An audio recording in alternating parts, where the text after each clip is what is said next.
2021년이 마무리되고 있습니다. 이제 잠시 후면 한 40분 남았네요. 40분 정도 지나면 2022년이 시작됩니다. 2019년 12월에 코로나19가 처음 발생이 돼서 2020년과 2021년은 코로나라는 그 글자를 빼고 나서는 생각할 게 없는 정도로 굉장히 2020년, 2021년, 2년 동안 굉장히 어려운 팬데믹의 상황 속에서 살았습니다. 그러다 보니까 사람들의 모습이 굉장히 위축되어 있는 느낌을 갖게 합니다. 활동의 범위도 굉장히 줄어들었고요.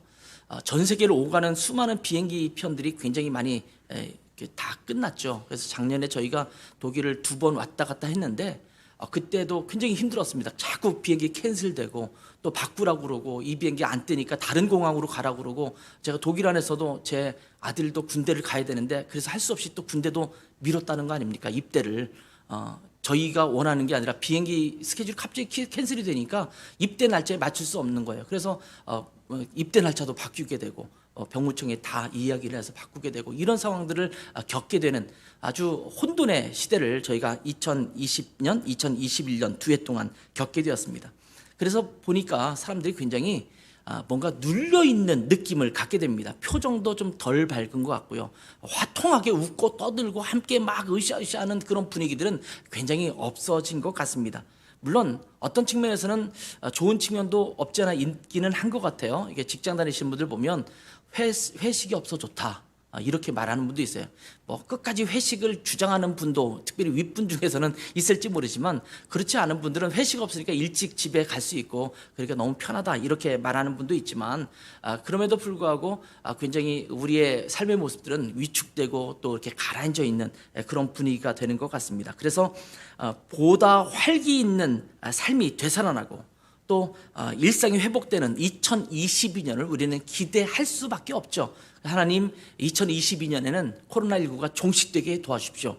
코로나19인데 지금 22라는 숫자까지 갈 동안 계속되는 것은 아니지 않습니까? 하나님, 우리를 좀 긍휼히 여기시고 불쌍히 여기셔서 좀 코로나를 종식시켜주시고 다시 그 활기를 찾는 그런 자들이 되게 해주십시오. 이렇게 기도했으면 좋겠어요. 특별히 교회가 더 이렇게 주눅 들어 있는 것 같아요. 예배에 모이는 것도 굉장히 조심스러워하고 눈치 봐야 되고 또 그런 상황들이 계속 벌어지다 보니까 교회 모든 모임, 또 성경 공부라든지 활기 있게 진행됐던 모든 것들이 점점 없어지다 보니까 교회가 굉장히 가라앉아 있는 그런 분위기를 많이 갖게 되죠. 목회자들이 제 주변에 많으니까 그들과 이야기하다 보면 한편으로는 그분들도 휴식을 취하니까 좋기도 하다고 해요. 왜냐하면 계속 많던 프로그램들이 없어지니까 좀 자기에게 여유 시간이 있어서 좀 돌아볼 수 있는 시간이 있다, 이런 이야기도 하기도 하지만, 그러나 굉장히 많은 목회자들이 대부분은 좀 힘들다, 목회하면서 교회가 살아있는 모습들을 봐야지 힘이 나는데 교회가 계속 가라앉아 있고 또 사람들이 떠나가고 그러니까 너무 힘들다라는 이야기를 하는 분들이 참으로 많습니다. 2021년을 우리가 마무리하면서 송구영신 예배를 드리고 있는데, 이 시간에는 어제의 날짜에 아마 여러분이 묵상했던 본문일 겁니다. 골로새서 4장 앞부분의 말씀을 잠깐 함께 나누려고 합니다. 사도 바울은 골로새 교회의 성도들을 위협하고 있는 헬라의 철학이나 세상의 학문, 이단 사상을 경계하라, 이렇게 이 경계를 위해서 지금 골로새서를 쓰고 있다, 이렇게 제가 한번 지난주에 말씀드렸습니다. 그러면서 우리의 신앙의 기초는 오직 예수 그리스도에게 있다, 이 말씀을 하고 있죠. 그래서 그 안에 뿌리를 박아라, 그 안에서 세움을 입어라, 이렇게 말씀을 하고 있습니다. 그러면서 이 골로새서를 전체적으로 휘감고 있는 주제, 키워드가 있다면 예수님의 주님 되심이에요.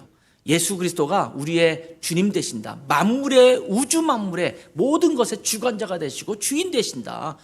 로드십이라고 하죠. 로드십 오브 크라이스트, 그리스도의 주님 되심을 이야기하고 있는 것이 이 골로새서의 중점적이라고 하는 거예요. 왜 이 이야기를 하냐면, 세상의 학문이나 또 철학이라든지 아니면 이단 사상이 휩쓸고 있어서 거기에 자꾸 휘둘리고 있으니까, 그것이 아니야, 너희 무엇을 따라서 가려고 하느냐, 거기에 지혜가 있는 것 같지만 지혜가 없는 거야, 그건 다 속임수와 같다, 오직 예수 그리스도밖에는 이 세상에 우리를 충족시키실 분은 아무도 없다, 이것을 얘기하는 것이 골로새서의 말씀입니다. 그러면서 그 예수 그리스도를 주님으로 삼는 그것에 우리의 뿌리를 깊이 박아야 된다. 이렇게 말하고 있어요. 이거 굉장히 중요한 요소거든요. 우리 신앙생활에 가장 중요한 초점 하나가 있다면, 다른 거 다 빼고 초점 하나만 있다고 한다면 그게 뭐겠느냐라고 저에게 물으면 저는 서슴지 않고 로드십이다 이렇게 얘기해요. 예수 그리스도가 우리의 주인 되셨다라는 고백을 하는 겁니다. 그러면 내 삶이 완전히 바뀌어요. 정말 예수 그리스도가 여러분의 주인 되십니까? 우리는 예수님을 주님이라고 부르잖아요. 주여 주여라고 부르잖아요. 그런데 사실은 주인 되신 그분은 어디가 있는지 우리 생활 속에서 찾아볼 수 없잖아요. 내 생각대로 움직이고 내 마음대로 다 결정해요. 주님 앞에 한 번도 묻지도 않아요. 묻지도 않고 자기가 해놓고 잘못되면 그제서야 주님을 한번 이렇게 쳐다보면서 도대체 뭡니까? 이렇게 물어요. 그러면 주님께서 나는 이렇게 대답하실 것 같아요. 내가 어쨌다고 이 맘대로 했잖아. 아마 이렇게 말씀하실 것 같은 느낌이 들어요. 그러니까 우리는 예수 그리스도를 주인으로 삼고, 주인으로 삼는다는 것은 그분의 말씀에 내가 순종하는 거잖아요. 그렇게 살아가기 시작한다면 내 삶의 모습이 다 바뀔 것이라고 저는 확신합니다. 그러니까 여러분 직장 생활을 잘하는 방법, 직장 생활에서 예수 그리스도가 여러분의 주인 되심을 경험하는 거예요. 그러면 직장 생활이 바뀔 거예요. 여러분의 사업체가 잘 되는 그 방법, 그 사업체가 주님 것임을 고백하는 겁니다. 제가 잘 아는 지금 그 중소기업이죠. 중소기업, 강소기업, 하여튼 좀 굉장히 강한 기업체를 하고 있는 분이 계세요. 그분 이제 제가 구로구에 있는 단지에 있어서 한번 찾아갔었어요. 근데 그 사장님이 저한테 이렇게 보여주더라고요. 목사님, 여기가 제가 결제를 받는 곳입니다. 그렇게 이야기하더라고요.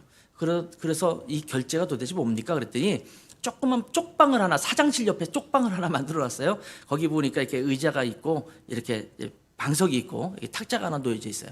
여기가 주님 앞에 기도하는 그곳입니다. 내가 무슨 중요한 회사의 문제나 결정할 상황이 있으면 내가 언제든지 이곳에 와서 예수님께 묻고 주님이 어떻게 하시길 원하시는지를 묻고 그것에 따라서 결정합니다. 이렇게 이야기를 하더라고요. 그런 것이 된다면 그 회사가 바뀔 수밖에 없지 않습니까? 여러분의 가정의 주인이 예수 그리스도가 되신다면 아마 여러분의 가정도 바뀔 줄 믿습니다. 여러분의 결혼 생활, 여러분의 부모 자녀 관계, 여러분의 학업, 여러분의 모든 삶 속에서 예수 그리스도가 정말 주인 된다면 아마 여러분의 삶은 반드시 바뀔 것입니다. 내년 한 해 우리는 그것을 경험해야 돼요. 예수님께서 내 삶의 주인이시구나. 내가 그 안에 깊이 뿌리를 박아야 되겠구나. 내 모든 삶의 근간이 예수 그리스도가 모든 것의 주인이다라는 고백을 가지고 살아가겠구나. 이런 고백을 여러분이 그렇게 드리면서 살면 좋겠습니다. 지금 이것을 골로새서에서 계속 강조하고 있는 거예요. 제가 물 좀 많이 마시겠습니다. 왜냐하면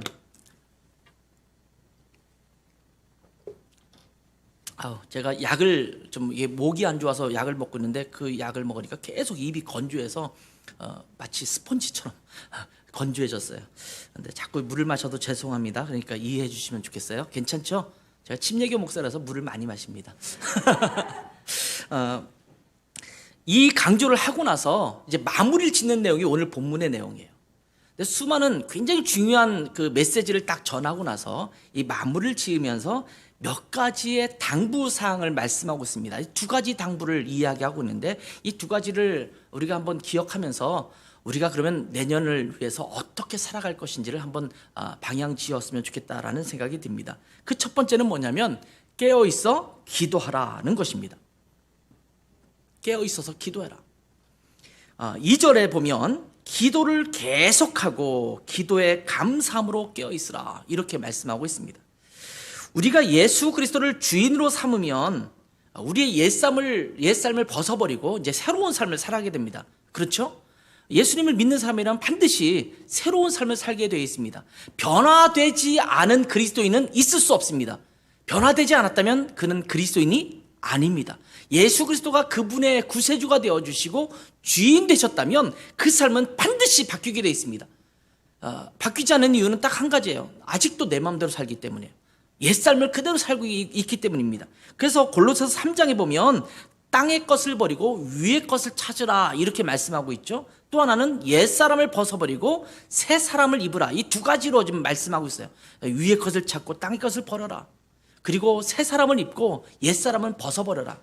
저희가 옷을 입을 때 제가 이제 이 자켓을 입고 있지 않습니까? 이 자켓을 입고 있는데 새로운 자켓을 사려고 한다면 어떻게 해야 됩니까? 이것을 벗어 던져야지 새로운 자켓을 입는 거예요. 근데 아주 무식하게 여기다 또 새로운 자켓을 더 입겠다 그러면 뭐 원래 몸매는 좋지 않지만 더 몸매가 안 나오겠죠. 이 품새가 안 나올 거예요. 굉장히 이상스러운 모습을 보이게 될 겁니다. 새로운 것을 입으려면 옛 것을 벗어버려야 되거든요. 근데 우리는 옛날에 살고 있었던 넌 크리스찬으로서 예수님 믿지 않았던 삶으로서 살고 있었던 것을 그대로 갖고 있어요. 그때의 습관들, 그때의 나쁜 마음들, 내 욕심들 이런 것들을 그대로 안고 있으면서 마치 그리스도를 덧입으려고 자꾸 껴입으려고 하니까 이게 잘 안 맞는 거거든요. 우리가 정말 잘 맞으려면 내 옛 것을 벗어 던져야 합니다.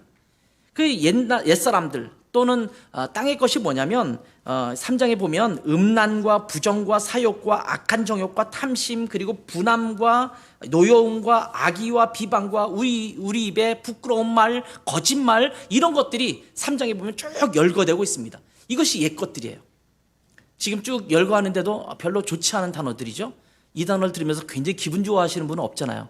뭔가 좀 심상치 않은 단어들이에요. 그리고 뭐라고 말씀하시냐면 이것들을 벗어버리고 이제는 긍휼과 자비와 겸손과 온유와 오래 참음을 옷 입어라. 서로 용납하고 피차 용서하며 거기에 사랑을 더하라. 이것이 3장에 나오는 두 가지, 버릴 것과 입을 것, 이 두 가지를 말씀하고 있는 거거든요. 근데 문제는요, 이렇게 그래야 되는구나, 옛 것을 버려야 되는구나, 새 사람을 입어야 되는구나. 머릿속으로는 다 이해가 되지 않습니까? 야, 내가 예수님 믿는 사람이 되었으니까 이제 그렇게 살아야겠다. 새로운 사람을 살아야겠다. 연세대 교수님이 하셨던 한 선교단체가 있었는데 그 선교단체 이름이 새 사람 선교예요. 새 사람을 입자는 거거든요. 지금 이 본문에서 이제 골로새서 나오는 말씀이거든요. 근데 문제는요, 그 새 사람 선교에 계속 나가도 또 교회에 계속 나가도 뭐 내비게이터 선교에서 훈련을 받고 CCC에서 훈련을 받고 여러 가지 1:1 양육도 받고 하면서 훈련을 그렇게 받는데도 불구하고 그 사람의 모습에 보면 변화가 없는 거예요. 나타나지가 않아요. 근데 그게 남의 일이 아니라 나의 모습을 봐도 그렇지 않습니까?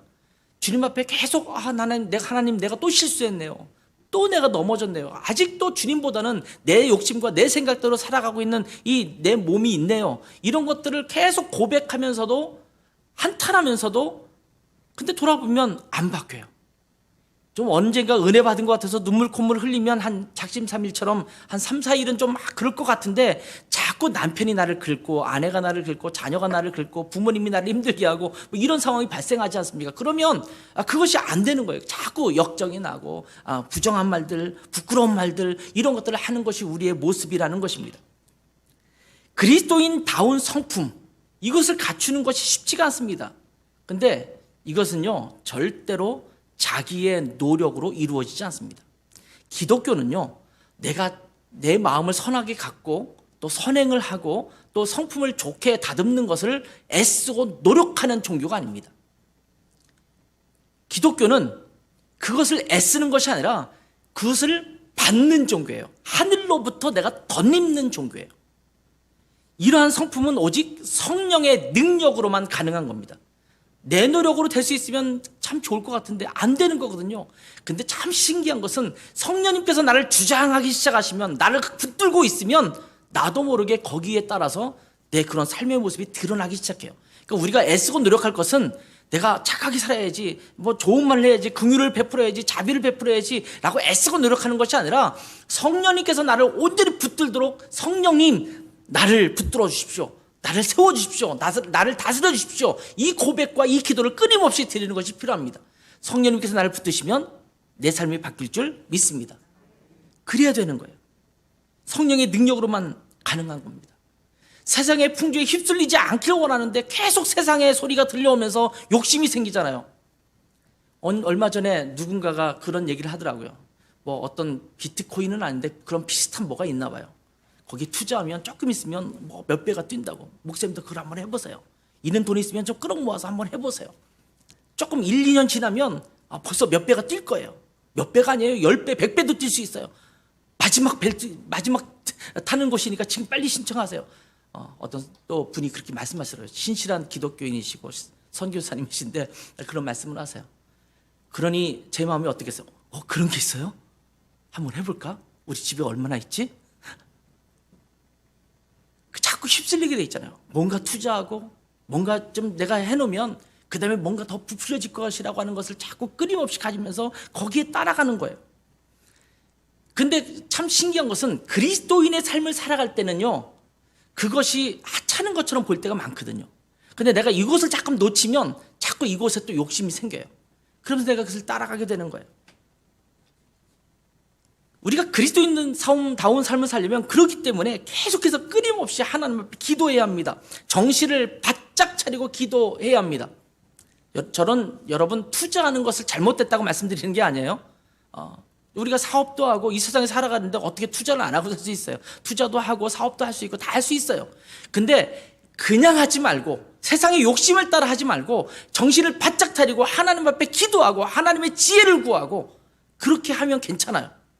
근데 우리는 그게 아니라 하나님의 생각, 하나님의 뜻보다는 내 욕심에 가득 차서 뭔가를 결정하고 행하다 보니까 문제가 발생하는 것이거든요.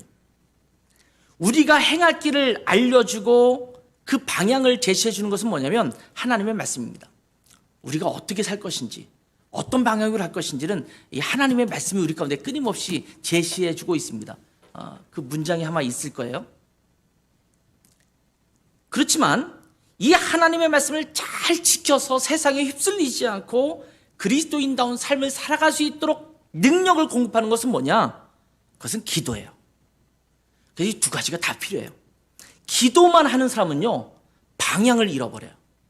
그래서 엉뚱한 데로 가요. 이단으로 갈 수도 있고 엉뚱한 자기 착각에 빠질 수 있어요. 방향이 없기 때문에 그래요.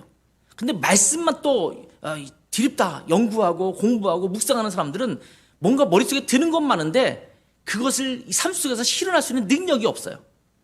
하나님의 말씀으로 방향을 받고 하나님 앞에 기도하면서 그것을 행할 수 있는 능력을 공급받는 것이 필요하거든요. 이 기도와 말씀은 굉장히 균형감을 갖고 있어야 돼요. 그러니까 두 가지가 우리에게 굉장히 중요합니다. 우리가 기초적인 신앙생활을 한다. 이 두 가지를 빼놓을 수가 없어요. 하나님의 말씀을 계속 읽고 묵상하는 것, 그리고 하나님 앞에 그것을 내 삶 속에서 이루어 달라고, 그렇게 실현해 달라고, 내가 그런 삶을 살게 해달라고 성령님 앞에 끊임없이 기도하는 간구가 필요한 것입니다. 그래서 사도 바울은 수많은 굉장히 주옥 같은 메시지를 전하고 나서 이것을 위해서 너희는 계속해서 정신을 차리고 깨어 있어서 기도해야 된다. 여기에 시제들이요, 헬라어에서 시제들이 계속되는 기도예요. 어느 한순간 기도가 끝나는 것이 아닙니다.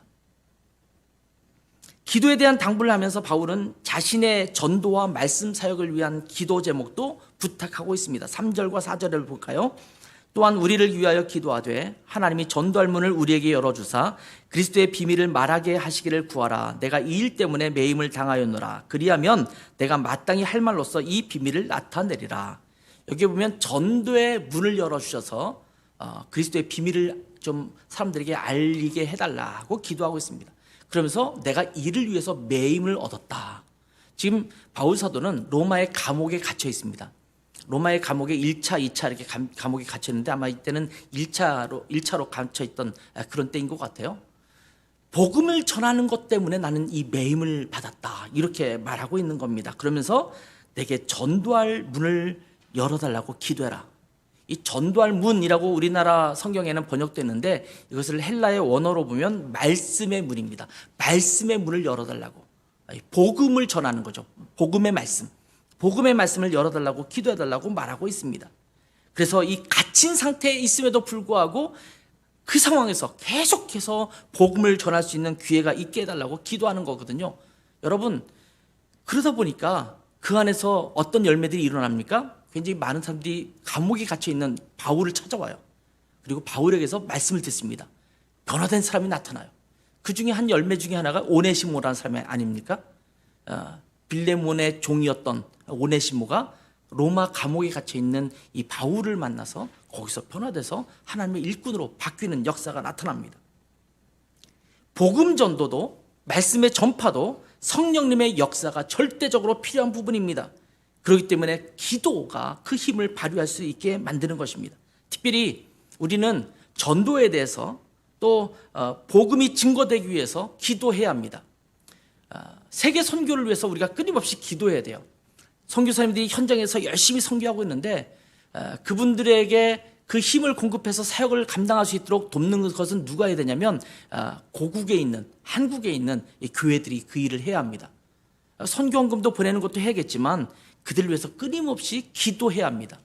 우리가 이수영 선교사님, 성현준 선교사님을 우리가 올해부터 돕기로 한다고 해서 지금 이제 선교원금을 보내고 있고 그분들을 위해서 기도하고 있는데, 머릿속으로만 그렇게 알고 계시지 마시고 여러분이 그분들을 놓고 좀 기도하셔야 돼요. 그들을 통해서 하나님의 열매가 그 땅 가운데 일어나도록 기도해야 합니다. 기도 제목이 뭔지 모르겠다.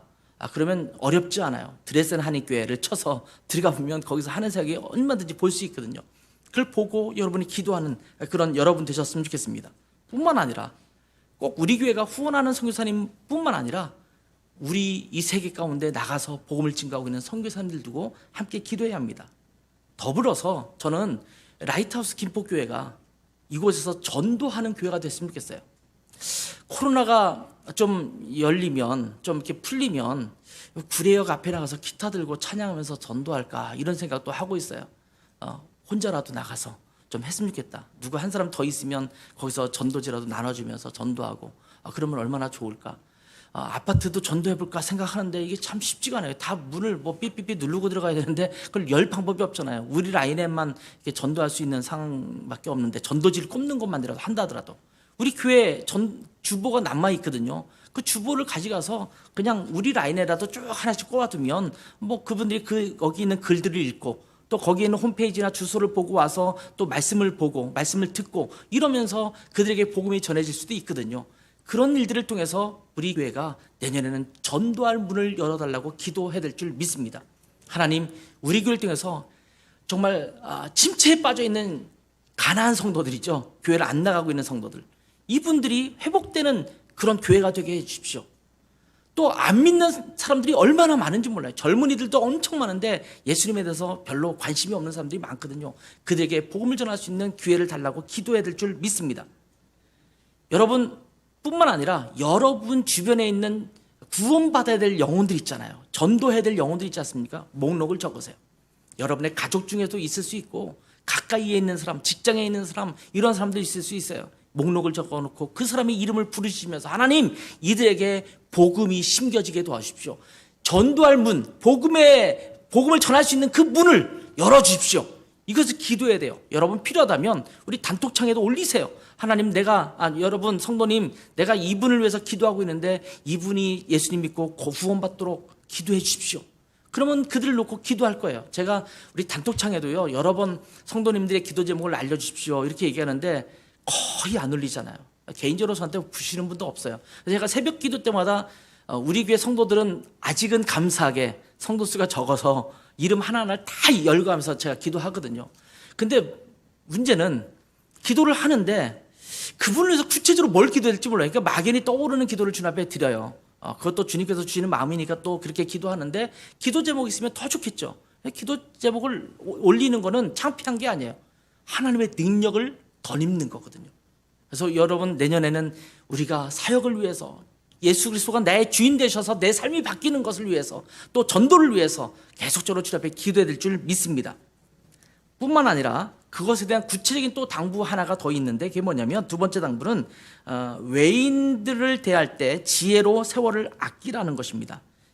이 말씀은 사람들을 향해서 지혜롭게 그리스도의 복음을 전하는 자가 되라는 것입니다. 5절을 보면 이런 표현이 나옵니다. 외인에게 대하여는 지혜로 행하여 세월을 아끼라, 이렇게 말합니다. 여기서 말하는 외인, 이 외인이라는 것은 교회 밖에 있는 사람이에요. 교회 밖에 있는 사람. 그러니까 예수를 믿지 않는 사람들에게는 넌 크리스찬, 불신자들에게 이렇게 하라는 것입니다. 근데 여기 보면 지혜로 행하면서 세월을 아끼라, 이렇게 말씀하고 있습니다. 세월을 아낀다라는 표현은 이런 말입니다. 주어진 기회가 있다면 그 주어진 기회를 잘 활용하라라는 말입니다. 때를 놓치지 말라는 거예요. 이 말은 또한 불필요한 일에 시간을 허비하지 말라는 것입니다. 우리가 살다 보면 너무 불필요한 일에 시간을 많이 보내는 때가 있거든요. 특별히 불신자와 만났을 때 더욱 그러합니다. 왜냐하면 불신자들과 만나서 대화의 주제가 뭐 예수님일 가능성이 별로 없잖아요. 그러니까 세상 얘기도 하고 이 얘기도 하고 저 얘기도 하는데, 그러다 보니까 우리가 불필요한 말만 많이 하게 되고 오히려 내 영혼을 오염시킬 때가 더 많을 때가 있어요. 그러지 말고, 그것은 시간을 아끼는 게 아니에요. 세월을 아끼는 것이 아닙니다. 그러지 말고 오히려 그 사람들과 만나서 교제할 기회가 있으면, 기회가 생기면 그때에 적극적으로 하나님께 지혜를 구해서 말씀을 증거하라는 것입니다. 그래서 보면 6절 하반부에 보면 그런 말 하잖아요. 각 사람에게 마땅히 대답할 것을 알리라, 이렇게 말씀하고 있잖아요. 무슨 소리냐면 그들에게 하나님의 삶에 대해서, 하나님의 지혜에 대해서, 그리스도의 복음에 대해서 전할 수 있는 지혜가 하나님으로부터 오겠다라고 말씀하고 있는 겁니다. 세상 풍조에 휩쓸리지 않도록 주의하면서 복음을 전할 기회나 하나님께 영광을 돌릴 수 있는 기회가 있다면 그 기회를 선용하는 지혜가 필요합니다. 이것을 놓고 기도해야 합니다. 성도들에게도 그래야겠지만 불신자들에게는 특별히 말을 조심해야 합니다. 불신자들이 예수님 믿는 사람들에게 함께 교제하면서 상처 많이 받았다, 이런 말을 많이 하거든요. 예수 믿는 사람인데 나한테 상처를 줬어요. 그가 나에게 이런 말을 했는데 난 너무 마음이 아파요. 이런 때가 많거든요. 그러니까 그 말 조심을 정말 해야 합니다. 6절을 보면 이렇게 말하죠. 너희 말을 항상 은혜 가운데서 소금으로 맛을 냄과 같이 하라, 이렇게 말씀하고 있습니다. 소금으로 맛을 낸다는 것은 적절하게, 적합하게 하라는 거거든요. 여러분, 소금을 너무 많이 넣으면 짜죠. 또 너무 안 넣으면 싱거워서 많이 먹을 수도 없고 맛도 없지 않습니까? 그러니까 가장 적당하게 넣어야지 그 소금으로 맛이 나는 거거든요. 이게 맛깔스러운 겁니다. 맛깔스러운 것. 여러분, 우리 그리스도인이 소금이 되어서 그들에게 소금으로 맛을 내는 것처럼 한다는 소리는 뭐냐면, 그리스도인이 있는 곳마다 어떤 것이 돼야 되냐면 맛깔스러운 곳이 돼야 돼요. 맛깔스러운 곳. 여러분이 있기 때문에 여러분 가정이 맛깔스러운 곳이 돼야 돼요. 여러분이 있기 때문에 여러분 직장이, 여러분의 사업장이, 여러분의 학교가 맛깔스러운 곳이 돼야 합니다. 여러분이 있기 때문에 여러분이 가는 곳마다 좀 맛깔스러운 공간이 돼야 돼요. 여러분 어떻습니까? 여러분 가는 곳마다 썰렁하게 만드는 분이십니까? 아니면 가는 곳마다 여러분이 있어서 맛깔스러운 곳이 됩니까? 사람들이 모일 때마다 여러분이 가면 사람들이 슬금슬금 회피하면서 저 사람에게는 얘기도 하지 말아야지 이러고 있습니까? 아니면 여러분이 가면서 가는 순간 사람들의 얼굴에 미소가 띄면서 와, 저 사람이 왔네, 좋네, 이렇게 하는 사람이 되고 있습니까? 어떤 단체에서 조별 같은 모임을 할 수 있잖아요. 조를 짤 때 어떤 때 보면 어떤 사람이 정말 우리 교회에 오기를 간절히 바라는 사람이 있잖아요. 저는 그런 사람에 속하는 것 같아요. 많이들 저를 많이 원하더라고요. 여러분은 어떻습니까? 저 사람 우리 교회는 안 왔으면 좋겠는데, 혹시 그런 사람은 아닙니까? 이거는 뭐 인기가 있고 뭐 뭔가를 유머가 있고 이런 것을 말하는 게 아니에요. 그 사람이 있음으로 말미암아 뭔가 푸근해지고, 그 사람은 우리에게 기쁨을 주고 위로를 주고 격려를 주고, 저 사람이 오면 굉장히 힘이 생기고, 이런 사람이 되라는 말씀입니다. 그리스도인이 있기 때문에 재미없고 짜증나고 또 입맛을 떨어뜨리게 하는 것, 그것이 아니라 그리스도인이 그곳에 있기 때문에 그 가정을, 그 직장을, 그 학교를, 그 사회를 맛깔나게 만들고 있구나라는 소리를 들을 수 있어야 합니다. 그리스도인은 세상을 맛깔나게 하는 자여야 합니다. 이것이 우리의 모습이에요. 라이트하우스 김포교회가 생겼죠, 올해. 라이트하우스 김포교회가 생겼기 때문에 이 김포 지역에 있는 사람들이 지금은 우리의 존재도 미미하게 알 수도 없겠지만 점점 지나가면서 야, 저 교회 때문에 우리가 맛깔스러운 동네가 됐어 라고 할 수 있는 그런 교회가 될 줄 믿습니다. 의미 없는 말, 불필요한 말이 아니라 적절하게 말을 하는 지혜가 필요합니다. 그러면 우리에게 다들 물을 거예요. 도대체 너가 믿고 있는 예수가 누구냐? 너는 왜 그런 삶을 살 수 있느냐? 라고 물으면 우리가 그들에게 우리의 입을 열어서 복음을 전할 수 있을 줄 믿습니다. 우리가 그리스도인다운 삶을 살아가는 것은 쉬운 일이 아닙니다. 그렇기 때문에 깨어있어서 기도하라고 바울 사도가 우리에게 말씀하고 있는 거고, 우리의 삶과 우리의 말이 늘 그리스도의 복음을 증거함에 있어서 아름답게 사용되도록 준비하라고 말씀하고 있는 겁니다. 이 시대에 기도하면서 주님의 복음을 위해서 그리스도인다운 삶을 살아가면서 끊임없이 복음을 또한 전할 수 있는 우리 모두가 됐으면 좋겠습니다. 2022년에 우리가 더욱더 깨어있어서 기도하고 그리스도의 복음을 전하는 이 소금과 같은 자들, 세상을 맛깔나게 하는 곳, 우리가 있는 곳마다 우리 때문에 맛깔나게 변하는 세상, 이것을 만들어가는 우리 라이트하우스 김포 공동체가 되기를 주님의 이름으로 축원합니다. 기도하겠습니다. 하나님 아버지, 주님의 은혜를 감사합니다. 2021년을 지내고 이제 2022년을 맞이하면서 바울 사도의 그 당부를 저희가 함께 말씀으로 묵상했습니다. 내년에 그 안에 뿌리를 박아 세움을 입고 또 주님을 영화롭게 하는 그런 삶을 위해서 한 해를 매진할 텐데, 하나님, 저희가 더욱더 이 일을 위해서 기도하는 자들 되게 도와주시고, 특별히 우리가 입술을 열어서 사람들에게 그리스도의 비밀을 전할 수 있는, 또 하나님의 영광을 돌리게 하는 그런 삶으로 온전히 살아갈 수 있도록 은혜 주시기를 간절히 원합니다. 우리가 있는 곳마다 세상이 바뀌는 축복이 누려지게 하옵소서. 감사하며 예수님의 이름으로 기도했습니다. 아멘.